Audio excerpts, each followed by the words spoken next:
DNA में अगली खबर के विश्लेषण से पहले मैं आपको एक जरूरी सूचना देना चाहता हूं। हो सकता है ये सूचना मिलने के बाद आपको बहुत जोर से हंसी आए। इस बात की भी गुंजाइश है कि आप हंसते हंसते शायद लोटपोट हो जाएं। लेकिन इस खबर को हल्के में लेने की भूल मत कीजिएगा। आज मुझे आपको ये जानकारी देते हुए बिल्कुल भी अच्छा नहीं लग रहा कि पाकिस्तान में रहने वाला हर चौथा इंसान मेंटल डिसऑर्डर का शिकार है, यानी हर चौथा पाकिस्तानी मानसिक रूप से बीमार है। यह खबर पूरी दुनिया में चर्चा का विषय बनी हुई है। लोग तो यहां तक कह रहे हैं कि पाकिस्तान पहले से ही आतंकवादियों का देश था, लेकिन अब वो पागलपन के शिकार लोगों का देश भी बन चुका है। हालांकि मानसिक विकार को पागलपन कहना ठीक नहीं होगा, सही नहीं होगा। एक रिपोर्ट के मुताबिक पाकिस्तान में 5 करोड़ लोग मानसिक रूप से बीमार हैं। पाकिस्तान की कुल आबादी करीब 20 करोड़ है। इस लिहाज से अगर देखें तो पाकिस्तान में हर चौथा व्यक्ति मानसिक बीमारी का शिकार है, जो एक बहुत बड़ी समस्या है।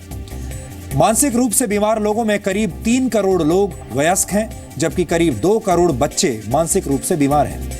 पाकिस्तान में सिर्फ 380 ट्रेंड साइकियाट्रिस्ट हैं, यानी 5 लाख से ज्यादा की आबादी पर सिर्फ एक मनोचिकित्सक उपलब्ध है, जबकि पाकिस्तान में हर 3,333 लोगों की आबादी पर एक तालिबानी आतंकवादी मौजूद है। पाकिस्तान में सिर्फ 1,60,000 क्वालिफाइड डॉक्टर्स हैं, यानी हर 1,257 लोगों की आबादी पर सिर्फ एक डॉक्टर उपलब्ध है।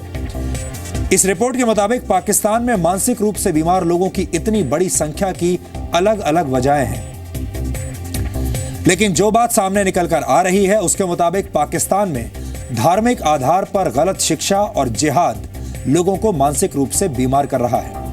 पाकिस्तान में एक तबका ऐसा है जो युवाओं को अलग अलग तरीकों से भड़का रहा है और इसका उनके दिमाग पर बुरा असर पड़ता है और उनकी सोचने समझने की शक्ति खत्म होती जाती है।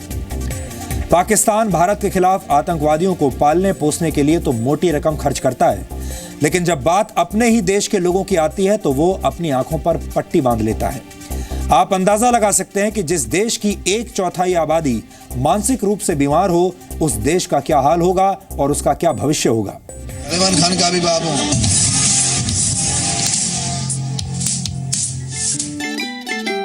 Kashmir has for him. Full doctor हूं मैं, फुल डॉक्टर जितनी पहचान रखता हूं, नफसियाती डॉक्टर भी मैं हूं। क्या पाकिस्तान एक मेंटल देश बन गया है? आज की क्वेश्चन। ओके, आपका नाम क्या है? मोहम्मद साहिद। अमेरिका पागल है बहुत बड़ा। अमेरिका पागल है बहुत बड़ा। अमेरिका पागल है बहुत बड़ा। अमेरिका पागल है? अमेरिका पागल है, सारे पागल है। ठीक है, हम सही है। सही है। और शेर शायरी सुना।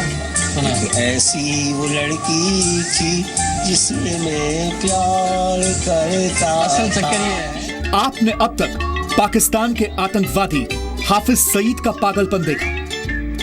जी टीवी वालों और इंडिया के चैनलों वालों, इंशाअल्लाह तुम्हें पता चलेगा पाकिस्तान के फौजी जवान किस तरह इंतकाम लेते हैं। पाकिस्तान के पीएम नवाज शरीफ का कश्मीर वाला पागलपन देखा। हम उस दिन के मुंतजिर हैं जब इंशाअल्लाह कश्मीर बनेगा पाकिस्तान। दुनिया भर में आतंक फैलाने वाले देश के पूर्व आर्मी चीफ का जंग करने का पागलपन देखा। रवायती जंग हो चाहे गैर रवायती, चाहे हॉट स्टार्ट हो कोल्ड स्टार्ट, हम तैयार हैं। लेकिन अब देखिए पाकिस्तान से आई मेंटल तस्वीरें। पूरी कायनात पागल है। कौन पागल? आप पागल नहीं हो क्या? कितने मोटे हो, क्या खाते हो? बकरा खाते हो? बकरा तो हराम हो गया। Enough enough, I am tired. ये मजाक नहीं, हकीकत है। पाकिस्तान के एक रिसर्च के मुताबिक वहां 5 करोड़ लोग मानसिक बीमारियों के शिकार हैं। तो क्या पाकिस्तान का हर चौथा शख्स मानसिक रूप से बीमार है? हालात ऐसे हैं कि हर 5 लाख मानसिक रोगियों के लिए पाकिस्तान में सिर्फ एक डॉक्टर है। अब सवाल है कि क्या नवाज को अवाम नहीं सिर्फ आतंक फैलाने की फिक्र है? पाकिस्तान में मानसिक बीमारियों के शिकार 5 करोड़ में से कुछ लोगों की यह हकीकत है। साथों को साथ मारने की धमकी क्या दे दी, साथों में अलग अलग घूमने लगे। मीडिया सुनेगी। मानसिक रोग को पाकिस्तान का पिछड़ा समाज कलंक की तरह देखता है। दिक्कत यह भी है कि पाकिस्तान में मानसिक रोग के शिकार लोगों को हिंसक माना जाता है और इसलिए बीमारी ठीक होने के बाद भी लोग इन्हें स्वीकार नहीं करते और अक्सर स्वस्थ हो जाने के बाद भी ऐसे लोग मेंटल हॉस्पिटल्स में ही अपनों का इंतजार करते रहते हैं। हमारे इस इदारे में ये बहुत सारे ऐसे लोग हैं जो 10 से 15 साल के अरसे से यहाँ हैं, ठीक हो जाते हैं। पूरा बोर्ड हमारा साइकेट्रिस्ट का बोर्ड है जो इनको नॉर्मल करार दे देता है, लेकिन इनके वालिदैन, इनके अहबाब इनको लेकर नहीं जाते हैं। जो वो अपनी जिम्मेदारी का एहसास नहीं अदा करते हैं तो फिर ये होता है कि फिर उस दबाव में, ज़हनी दबाव में आकर ये दोबारा मरीज हो जाते हैं। हाल ही में आई एक रिसर्च ये भी बताती है कि ऐसे मरीजों को पाकिस्तान का सिस्टम भूल गया है। पाकिस्तान में ऐसे रोगियों की हालत कितनी बदतर है, ये समझने के लिए सुनिए वहां के लोग क्या कहते हैं। हमारे पास हैरत की बात आपको बताऊं, लर्निंग डिसेबिलिटी जो मेंटल रिटार्डेशन है उसके जो है उसका रेशियो यहाँ 5% है। जिस कौम में 5% लर्निंग डिसेबिलिटी या मेंटल रिटार्डेशन हो, जिस माशरे में 30% डिप्रेशन के मरीज हों, जिस माशरे में 50 लाख लोग जो है वो मुख्तलिफ किस्म का नशा करते हो, हम कैसे तरक्की कर सकते हैं। हकीकत में आपको बताऊं कि पोलियो के लिए लाखों करोड़ों अरबों रुपए खर्च कर रहे हैं, मेंटल हेल्थ के लिए 1% भी बजट नहीं है। कराची की आगा खान यूनिवर्सिटी की साइकियाट्री डिपार्टमेंट की चेयरपर्सन डॉक्टर आयशा मियां के रिसर्च के जो आंकड़े सामने आए वो साबित करते हैं कि पाकिस्तान में मानसिक बीमारी आतंकवाद से भी तेज रफ्तार से बढ़ रही है।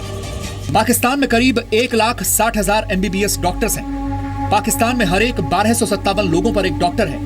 इनमें पुरुष डॉक्टरों की संख्या 83,000 से ज्यादा है और महिला डॉक्टर 75,000 से अधिक है, लेकिन सिर्फ 50% महिला डॉक्टर ही काम कर रही हैं। ऐसे रोगियों की संख्या बढ़ने की एक वजह पाकिस्तान में हिंसा, आतंक की बढ़ती घटनाएं भी हैं। कुछ विशेषज्ञों के मुताबिक पाकिस्तान में ऐसे रोगियों की बढ़ती संख्या के पीछे उनकी ये सोच भी है कि पूरी दुनिया उनके खिलाफ साजिश कर रही है। पाकिस्तान का जो समाज और पाकिस्तानी कौम है ना, वो भी जितना ज्यादा साजिशों में, कंस्पिरेसीज में यकीन करती है, जितना जो है ये समझने, उसको एक एग्जिस्टेंशियल पैरानोया है जिसका शायद पहले रियासत शिकार थी, अब अफराद भी शिकार है। दुनिया में कुछ हो जाए, मलाला को नोबेल प्राइज मिल जाए तो लोग समझते हैं पाकिस्तान के खिलाफ साजिश हो रही है और अब यकीनन वो कोई CIA का प्लॉट होगा। पाकिस्तान का कुल बजट है 4,39,400 करोड़ रुपए। पाकिस्तान अपने इस बजट का सिर्फ 2.4% ही स्वास्थ्य पर खर्च करता है और हेल्थ बजट का सिर्फ 2% मानसिक रोग पर खर्च किया जाता है। अब सवाल है कि क्या नवाज शरीफ को पाकिस्तान के आम लोगों का दर्द दिखाई नहीं देता और पाकिस्तान की मानसिक हालत कब सुधरेगी? ब्यूरो रिपोर्ट, जी मीडिया। वर्ल्ड हेल्थ ऑर्गेनाइजेशन के मुताबिक पूरी दुनिया में लाखों करोड़ों लोग मानसिक रोग के शिकार होते हैं। ऐसा भी देखा गया है कि दुनिया में हर चौथे इंसान को कभी ना कभी मानसिक रोग जरूर होता है। WHO के मुताबिक दुनिया भर में मानसिक रोग से पीड़ित लोगों की अनुमानित संख्या करीब 45 करोड़ है। भारत में भी लगभग 15 लाख बच्चे और वयस्क ऐसे हैं जो गंभीर मानसिक समस्याओं से प्रभावित हैं। बेंगलुरु के national institute of mental health and neuro sciences ने 12 राज्यों में एक सर्वे किया था और इस सर्वे के मुताबिक इन राज्यों की करीब 13% आबादी मानसिक बीमारी और चिंता से पीड़ित है। ब्रिटेन के मेडिकल जर्नल द लैंसेट की रिपोर्ट के मुताबिक भारत में मानसिक स्वास्थ्य के 10 में से सिर्फ 1 रोगी को ही उपचार मिल पाता है। द लैंसेट की रिपोर्ट यह भी कहती है कि भारत में अगले 10 वर्षों में मानसिक रोग चीन के मुकाबले ज्यादा तेजी से फैलने वाला है। फिलहाल 33% से ज्यादा देश ऐसे हैं जो अपने हेल्थ बजट में 1% से भी कम हिस्सा मानसिक रोगों के लिए एलोकेट करते हैं। भारत अपने हेल्थ बजट में मेंटल हेल्थ केयर पर सिर्फ 0.06% रकम खर्च करता है, जो बांग्लादेश के मुकाबले कम है। बांग्लादेश में मेंटल हेल्थ केयर पर कुल बजट का 0.44% हिस्सा खर्च किया जाता है। दुनिया भर में इस रोग की सबसे बड़ी वजह है निराशा। जब एक व्यक्ति ठीक से नहीं सोच पाता या अपनी भावनाओं और व्यवहार पर काबू नहीं कर पाता तो ऐसी हालत को मानसिक रोग कहते हैं।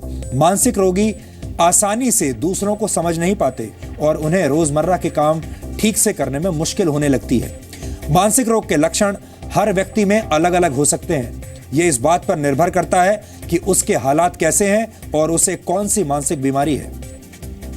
वर्ल्ड हेल्थ ऑर्गेनाइजेशन का यह भी मानना है कि मानसिक रोग के शिकार लोग इलाज करवाने से कतराते हैं, क्योंकि उन्हें लगता है कि लोग उनके बारे में कुछ गलत सोचेंगे या उनका मजाक उड़ाएंगे। और बहुत बड़ी संख्या में तो ऐसे लोग भी हैं जो ये बात समझ ही नहीं पाते कि उन्हें कोई मानसिक रोग है।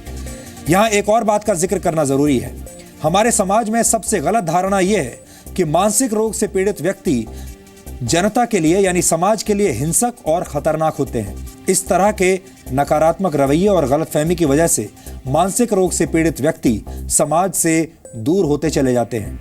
ऐसी नकारात्मक सोच को खत्म करना और लोगों को जागरूक करना बहुत जरूरी है। मानसिक रोग से पीड़ित लोगों के इलाज के अलावा उनकी भावनाओं और स्वभाव को ठीक से समझने की जरूरत होती है। उनके साथ प्रभावी ढंग से संवाद करने की कोशिश होनी चाहिए। उन्हें भावनात्मक और सामाजिक सहयोग देना चाहिए। उनके साथ धैर्यपूर्वक व्यवहार करना चाहिए और साथ ही उनके आत्मविश्वास को बढ़ावा देने में सहयोग करना चाहिए। मानसिक रोग से पीड़ित लोगों को पढ़ने, खेलने, घूमने, योग करने, ध्यान और यात्रा के लिए प्रोत्साहित करना चाहिए। उन्हें कुछ नया सीखने और नई रुचियां पैदा करने के लिए भी प्रेरित करना होगा। मानसिक रोग किसी को भी हो सकता है, फिर चाहे वो पुरुष हो या महिला, जवान हो या बुजुर्ग, पढ़ा लिखा हो या अनपढ़, या चाहे वो किसी भी संस्कृति, जाति, धर्म या तबके का हो। किसी को मानसिक रोग होने का कारण ये नहीं है कि उसमें कोई दोष है।